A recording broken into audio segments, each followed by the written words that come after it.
All right, folks, welcome back inside the janitor's closet for our second video of the week. You asked, we're delivering.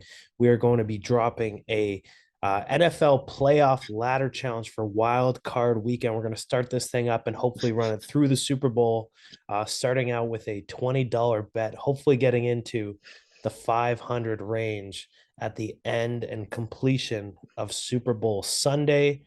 This is going to be a same game parlay that we put together this morning on Bet365. For those of you who are using decimal odds, it's going to be paying out at 2.16. American odds will be plus 116.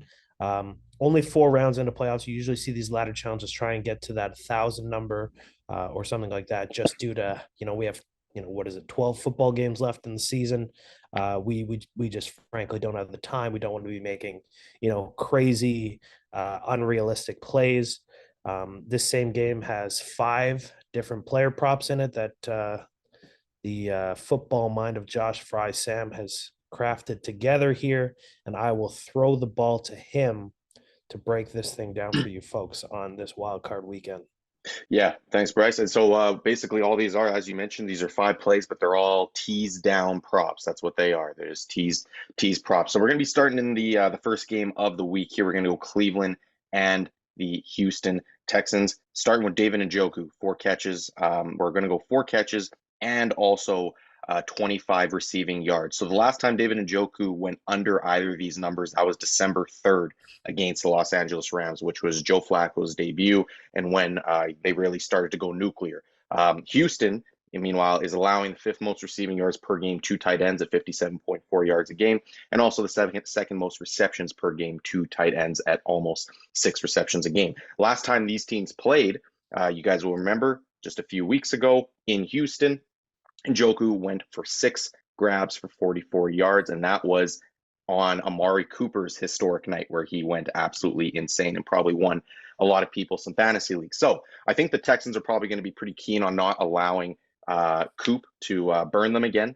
And as a result, Njoku should get even more looks than he already has been, and they have been. He's been a high volume player down the stretch. Again, fantasy players would know that very well. Browns, the last point I'll make, Browns have only played 2 road games since Flacco came aboard. You look at his road splits, Njoku has two had 2 for 17 yards, which came against the Rams in Flacco's season debut, and then also 6 for 44 yards, like I mentioned, against Houston. So he's only averaging 4 grabs a game on the road in the 2 games with Flacco, but he has seen 15 targets over those 2 games and has given what we've seen from his involvement in the passing game, I am confident he will get enough looks to hit both of these numbers, 4 catches and 25 receiving yards.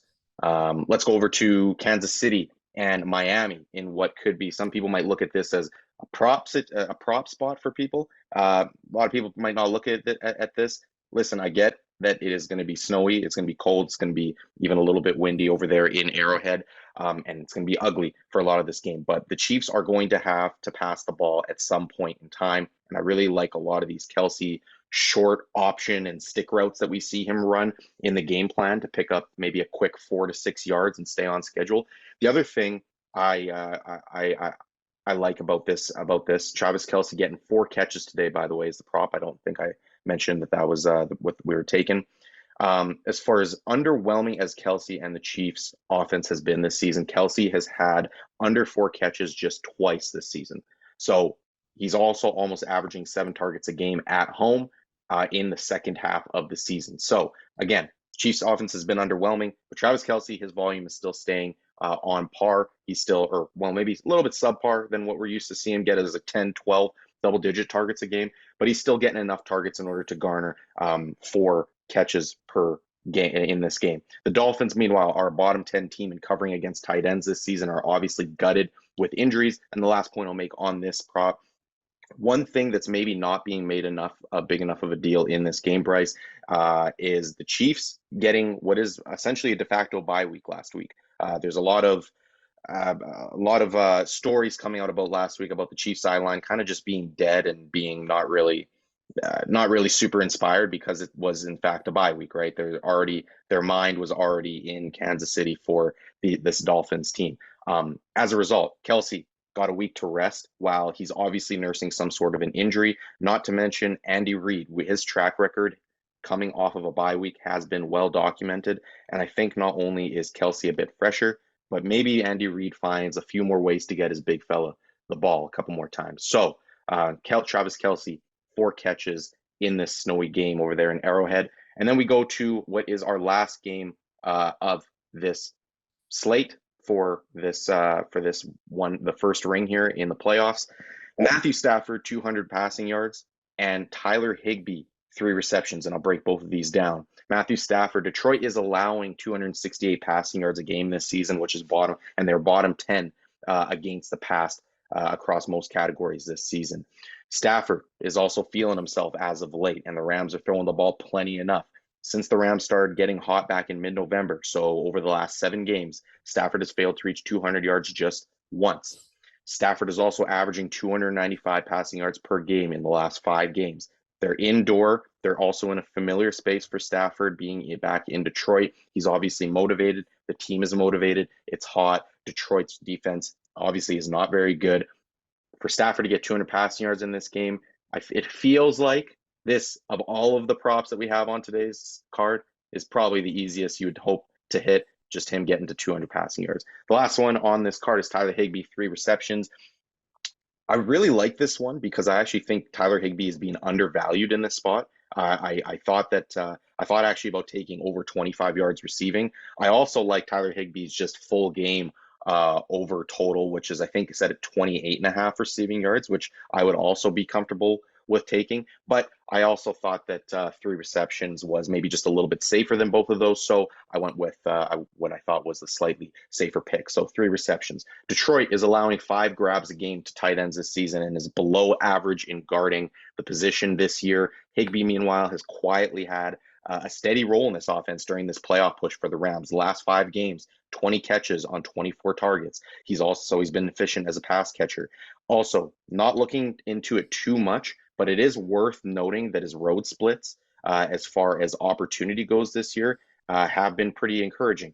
12 targets in the last 2 road games of the year. He also has 39 targets in 7 road games this year. So 5.5 looks per game, which means Matthew Stafford is obviously seeing him as a security blanket, at the security blanket that he is while on the road in a hostile environment. He did have one stinker on the road this season against the Packers back on November 5th, where he just got 1 target. But aside from that, he's been a consistent target in this offense all season long. The last point I'll make on this is we don't talk about Higbee much in this offense. We talk about Puka Nacua and Cooper Kupp and Kyron Williams, obviously, and that is what the Detroit Lions are going to be very much worried about. Maybe, just maybe, Higbee gets lost a few times in the shuffle, and that's what we're kind of banking on here. We just need 3 catches from him in this game, so I think he's going to get it there. So Tyler Higbee, 3 receptions to close out what we hope is a very smooth first ring. All right, Josh. So there you mentioned it, 3 different games for our teaser parlay consisting of 2 same game parlays. You can also realize that all 3 of these games are part of our best bet show for this week. You can check that out. It's already up. It's already live. We're recording this on the Saturday morning of Wildcard Weekend. We'll have this video up for that first game between Houston and Cleveland. Of course, we have a big, 2 of our 5 plays for this ladder challenge are part of that game. So we'll make sure we get that up for you folks before game time. Best of luck this week. You can subscribe to the channel on here, leave a comment down below if you're tailing. Hit that like button. We appreciate the support. Check out the best bet show for this week. Keep it locked on X. Josh has some plays coming out on there as well.